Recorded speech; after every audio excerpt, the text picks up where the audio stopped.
Hi guys, வாழ்க வளமுடன். இன்றைக்கி வந்திருக்கிற இடம் கொளிஞ்சியப்பர் திருக்கோயிலுக்கு வந்திருக்குங்க. அந்த கோயில் எங்கே இருக்குதுன்னா விருதாசலத்தில் இருக்குது. விருதாசலத்துலேருந்து 2 கிலோமீட்டர் தொலைவில் இருக்குதுங்க. ஆத்துரோட்டு விருதாசலம் நெடுஞ்சாலை ரோட்லேயே அமைஞ்சிருக்குங்க இந்த கோயில். இதான் மெயின் ரோடுங்க. மெயின் ரோட்லேயே அமைஞ்சிருக்குங்க. நம்ம எங்கேயும் தேடி அலைய தேவையில்லை.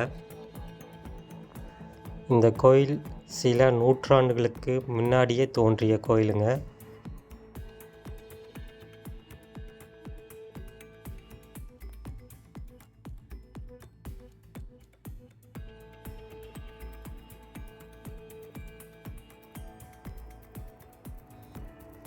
இந்த கோயிலை பற்றி இந்த பாட்டியம்மாட்ட கேட்கலாம் வாங்க. இதோட சிறப்பு என்னன்னு சொல்லி கேட்கலாம். என்ன பரிகாரம் செய்கிறாங்கன்ட்டு கேட்டுக்கலாம் வாங்க, கேட்கலாம். நகையை காணனா எழுதி கட்டலாம். உன் வீட்டில் மண் அடுத்தவங்க மண் நம்ம ஆடுறாங்கன்னா அது எழுதி கட்டலாம். நம்ம வீட்டில் வந்து நம்பிக்கை பெற 1 லட்சம் 2 லட்சம் கொடுத்துட்டு வாங்க முடியலாம் எழுதி கட்டலாம். ஒரு மேற்கொண்ட வேலை வரணும், இந்த வேலை சரியில்லைன்னா எழுதி கட்டலாம். இது வந்து குழந்தை இல்லை தொட்டில் கட்டுறது, இந்த இடத்துல கல்யாணம் கவுரு கட்டுறது, இது அதிகம். உள்ள ஒரு தொட்டியில் வச்சுருக்காங்களா லைனாக? அதான் குழந்தைய போட்டு தூக்கிட்டு வந்து 3 மாதத்துல தூக்கி வந்து தாளாட்டுவாங்க. சரி சரி, அதுதான் அவ்வளோதான். சரி, சக்தி உள்ள கோயில் குழந்தைப்பார் கோயில். எங்கே இருக்கணும் தேடி வரலாம் நம்பி. அது இத்தனை கிலோமீட்டருக்குன்னு பணம் கட்டணுமா? ஆமாம், கிலோமீட்டர் கணக்கு. ஊர் அட்ரஸு பேர் எல்லாம் அட்ரஸ்லாம் கரெக்டாக கொடுத்தா கண்டிப்பாக நடக்கும். கண்டிப்பாக நடக்கும். இல்லை வந்து கோர்ட்டு தீர்ப்பு மாரி 90 நாள் நியாயமான தீர்ப்புன்னா கரெக்டாக 3 மாதத்தில் முடியும். இந்த இடத்தில் அடர்ந்த காடுகளாகவும் கொளிஞ்சு மரங்கள் அதிகம் காணப்பட்டது. இந்த இடத்துல சிறுவர்கள் வந்து பசுமாடுகளை மேய்ச்சிட்டு இருந்திருக்காங்க. அந்த மேய்ச்சிட்டு இருக்கும்போது ஒரு மாடு மட்டும் தனியாக சென்று ஒரு புதாருக்கு இடையில வந்து பால் சுரந்துக்கிட்டு இருந்திருக்கு தனியாக. இதை பார்த்துட்டு இருந்த அந்த சிறுவர்கள், இந்த மாடு மட்டும் எங்கே அங்கே போய் தனியாக பால் சுரந்துட்டுருக்கு, என்ன காரணம் என்று போய் பார்க்கும்போது ஊர் மக்கள் எல்லோரும் சேர்ந்து போய் பார்த்துருக்காங்க. அங்கே ஒரு சுயம்பு வடிவில் ஒரு உருவம் இருந்திருக்கு. அந்த உருவத்து மேலே மாடு போய் பால் சுரந்துட்டு இருந்திருக்கு. இது வழக்கமாக நடந்துக்கிட்டே இருந்திருக்கு. இதை பார்த்துட்டு ஊர் மக்கள் எல்லோரும் சேர்ந்து இது கடவுள் அருள் அப்படின்னு நினச்சி அந்த இடத்துல வணங்க ஆரம்பித்தாங்க. அதுவே இன்றைக்கு கொளிஞ்சியப்பர் என்று பெயர் வந்தது காரணமாக அந்த கொளிஞ்சி மரங்கள் அங்கே அதிகமாக இருந்தனால கொளிஞ்சியப்பர் அப்படின்ற இந்த பெயர் வந்திருக்கு. இது வந்து முருகப்பெருமாள் இங்கே வந்து இருக்கார். மூலவராக முருகப்பெருமாள் தான் இருக்கார். இந்த கோயிலோட சிறப்பு பார்த்திங்கன்னா பிராதி எழுதி கட்டுறது தாங்க. பிராதி எழுதி கட்டுறதுன்னா நம்ம வந்து ஒரு வெள்ளை பேப்பருங்க கோயில் நிர்வாகத்திட்ட வாங்கி, அங்கேயே ஆஃபீஸ் இருக்குங்க, அந்த ஆஃபீஸில் போய் நம்ம ஒரு வெள்ளை பேப்பரு வாங்கி அவங்க நம்ம எந்த இடத்துல இருந்து இந்த கோயிலுக்கு வர கிலோமீட்டர் கனெக்ட் பண்ணி 50 பைசா சார்ஜ் பண்ணுவாங்க ஒரு கிலோமீட்டருக்கு. அந்த பேப்பரை வாங்கி அந்த சார்ஜ் பணத்தை கட்டிட்டு அந்த பேப்பரை வாங்கி நம்மளோட கோரிக்கைகளை, நம்மளுக்கு என்ன கோரிக்கையோ முருகனிடம் நம்மளோட கோரிக்கைகள்லாம் எழுதி அந்த பேப்பரை கொண்டு போய் அங்கே இருக்கும் பூசாரியிடம் கொடுத்தோம்னா அவங்க அர்ச்சனை பண்ணி மூலவர்கிட்ட வச்சு கொடுத்து அதை வாங்கிட்டு வந்து திரும்பவும் முனியப்பர் சன்னதி இருக்குங்க முன்னாடி. அந்த முனியப்பர் சன்னதியில் வேலில் போய் நம்ம கட்டிட்டு ஒரு எலுமிச்சை பழத்தை வேலில் குத்திட்டு அதை 3 சுற்று சுற்றி வந்து நம்ம பிரார்த்தனையை முனியப்பர்கிட்டையும் சமர்ப்பிச்சுட்டு வந்தோம்னா நம்ம கோரிக்கைகளை 30 நாளில் இருந்துங்க, அவங்க 3 நாள்லேருந்து 30 நாள் 90 நாளுக்குள்ளே நம்ம கோரிக்கையில் கண்டிப்பாக நிறைவேற்றி கொடுக்குறாருங்க கொளிஞ்சியப்பர். இது இந்த பிராது கட்டண பிற்பாடு இதை நிறைவேறிடுச்சுன்னா திரும்பவும் இங்கே இந்த கோயிலுக்கே வந்து நம்மளோட பிராதை வந்து வாபஸ் வாங்கிக்கணுங்க. கோயில் நிர்வாகத்திட்ட சொல்லி திரும்பவும் வந்து எனக்கு இந்த கோரிக்கை நடந்துருச்சுங்க அப்படின்னு சொன்னோம்னா அவங்க அது வாபஸ்க்கு என்னவோ அது பரிகாரம் பண்ணி நமக்கு அதை நிவர்த்தி பண்ணி கொடுத்துருவாங்க. இது இந்த கோயிலோட சிறப்புங்க. இன்னொரு சிறப்பு என்னன்னா, வேப்பெண்ணெய் இருக்குங்க. அந்த வேப்பெண்ணெயை வாங்கிட்டு போய் கொடுத்தோம்னா, முருகப்பெருமான்கிட்ட வச்சு மூலவர்கிட்ட அதை பூஜை பண்ணி நம்மள்ட்ட கொடுப்பாங்க. நமக்கு கை கால் சரியில்லை, உடம்பு சரியில்லை, இல்லை கை ஊனமாக இருக்கிறவங்க, கை வராமல் இருக்குது, கால் வராமல் இருக்குது, அவங்களுக்கு அந்த எண்ணெயை ரெகுலராக தேய்ச்சிட்டு வந்தாங்கன்னா கண்டிப்பாக அது குணமாகுங்க. அப்படி இல்லைன்னா இந்த கோயிலில் வந்து நம்ம அந்த எண்ணெயை தேய்ச்சிட்டு தங்கிட்டு போனோம்னா இன்னும் சீக்கிரமாக குணமாகறதுக்கான வாய்ப்புகள் நிறையா இருக்குதுன்னு சொல்லியிருக்காங்க. குழந்தை இல்லாதவங்களுக்கு குழந்தை பாக்கியம், அதேபோல் கடன் பிரச்சனை, தொழில் பிரச்சனை, கோர்ட்டு பிரச்சனை, நிலப்பிரச்சனை, எந்த பிரச்சனையாக இருந்தாலும் இங்கே வந்து நம்ம அந்த பிராதை எழுதி கட்டணும், கண்டிப்பாக நடக்குதுங்க. கோர்ட் தீர்ப்பு மாதிரிங்க, 30 நாள் 90 நாளில் கண்டிப்பாக நிறைவேற்றி கொடுக்குறாருங்க. இது நிறையா பேர் வந்து இங்கே கட்டி பாருங்கள், அங்கே அந்த வேலில் கட்டியிருப்பாங்க. அது இந்த வீடியோவில் வரும், நீங்கள் பார்க்கலாம். அப்போ உங்களுக்கு தெரியும் எவ்வளோ பேருக்கு இது நிறைவேற்றி கொடுத்துருக்கிறாரு இந்த கொளிஞ்சியப்பர். ரொம்ப சக்தி வாய்ந்த முருகப்பெருமாளுங்க. இங்கே வந்து எதை நினச்சி நம்ம வேண்டுனாலும் கண்டிப்பாகவே அதை நிறைவேற்றி கொடுக்குறாரு கொளிஞ்சியப்பர் முருகப்பெருமாள்.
இதாங்க பிராது கட்டுற இடம். வாங்க போய் பார்க்கலாம். எத்தனையோ கோரிக்கைகளை இந்த வேலில் பாருங்கள் பிராதை கட்டி வச்சுருக்காங்கன்னு. இதில் கட்டிட்டு தாங்க இங்கே 3 சுற்றி வரணுங்க. எலுமிச்சை பழம் அந்த வேலில் குத்திடணுங்க. எகுத்தாப்புலேயே முனியப்ப சன்னதி இருக்குங்க.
இது முனியப்பர் சன்னதிங்க.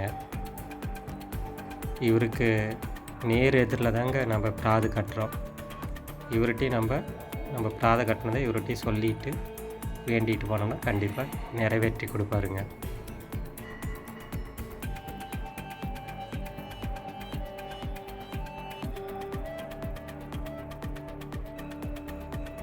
இது வந்துங்க முருகனோட கண்ணாடி மாளிகைங்க. இங்கே பாருங்கள், அழகாக உருவத்தோடு இருப்பாருங்க முருகப்பெருமாள்.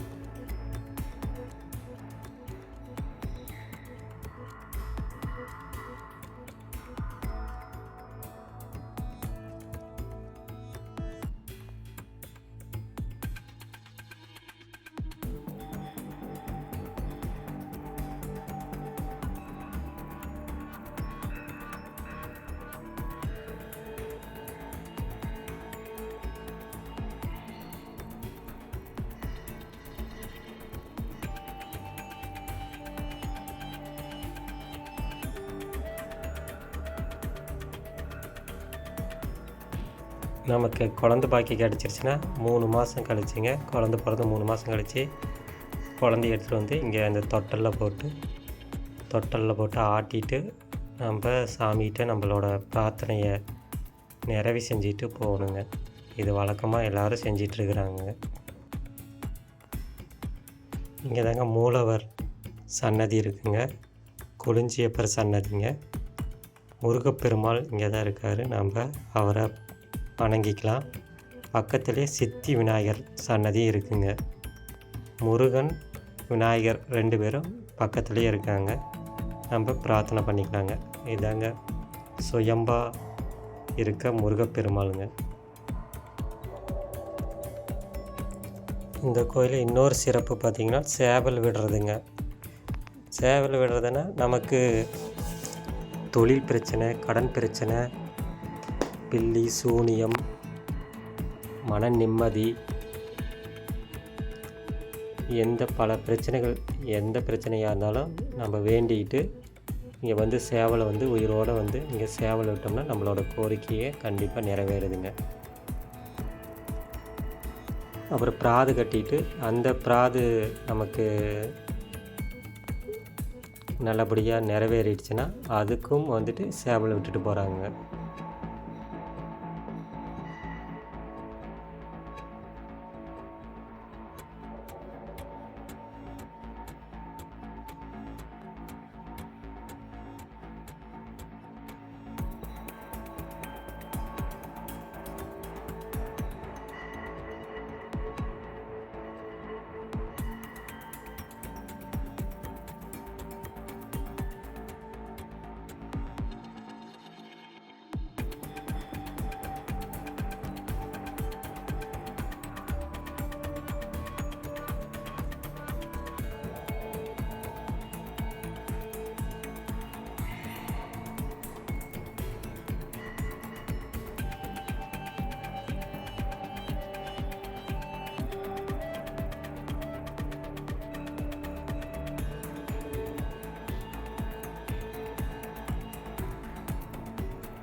இங்கே தாங்க குழந்தை இல்லாதவங்க தொட்டில் கட்டுறது, கல்யாணம் ஆகாதவங்க கயிறு இந்த மரத்தில் கட்டிட்டு போனோம்னா கண்டிப்பாக நிறைவேற்றி கொடுக்குறாங்க.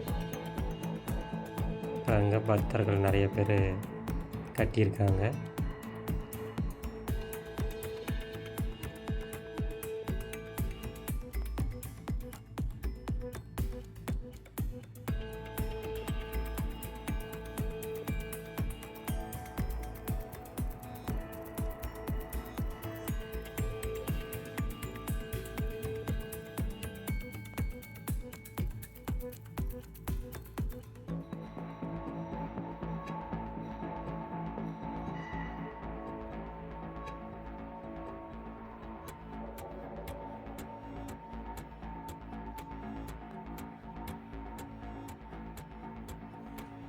இந்த கோயிலுக்கு பின்னாடி பார்த்திங்கன்னா மான் நிறையா இருக்குங்க. நம்ம மானுக்கு வந்துட்டு நம்ம கையால் கேரட்டு, காய், வெள்ளரி பிஞ்சு, கீரை இதெல்லாம் அந்த மானுக்கு கொடுக்கலாங்க. நம்ம கையால் இங்கேயே வச்சு விற்பனை பண்ணிகிட்ருக்காங்க. அதை வாங்கி ஒரு பிளேட் வந்துட்டு 20 ரூபாங்க. இந்த மாதிரி இந்த பிளேட்டில் வாங்கிட்டு வந்து நம்ம கையால் இந்த மானுக்கு கொடுக்கலாங்க. அப்புறம் ஒரு குட்டி ஒரு ஆடு இருக்குது பாருங்கள். இந்த ஆடும் பார்த்திங்கன்னா செம்ம சேட்டை பண்ணுதுங்க. நம்ம மானுக்கு கொடுத்தோம்னா இது வந்து நம்மள்கிட்ட கேட்டு வாங்கி சாப்பிடுதுங்க. இதுவும் சாப்பிடுங்க. அப்புறம் நம்ம ஒரு குட்டி பையன் ஒருத்தன் இருக்காங்க, குரங்கு. அந்த குட்டி குரங்கு வந்து நம்ம கையிட்டே வந்து வாங்கிட்டு போயிடுங்க, சாப்பிட்டுங்க. இது ஒரு மன சந்தோஷங்க. இதுகிட்ட நம்ம கொடுக்குறது எவ்வளோ அழகாக இருக்குது பாருங்கள். புள்ளிமான், கிளைமான்.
ஹாய் காய்ஸ், வாழ்க வளமுடன். இந்த வீடியோ பிடிச்சிருந்தால் லைக் பண்ணுங்கள், ஷேர் பண்ணுங்கள், கமெண்ட் பண்ணுங்கள். அடுத்த வீடியோவில் சந்திப்போம். அடுத்த ஒரு ஆன்மீக தளத்திலிருந்து மீண்டும் உங்களை சந்திக்கிறேன். வாழ்க வளமுடன்.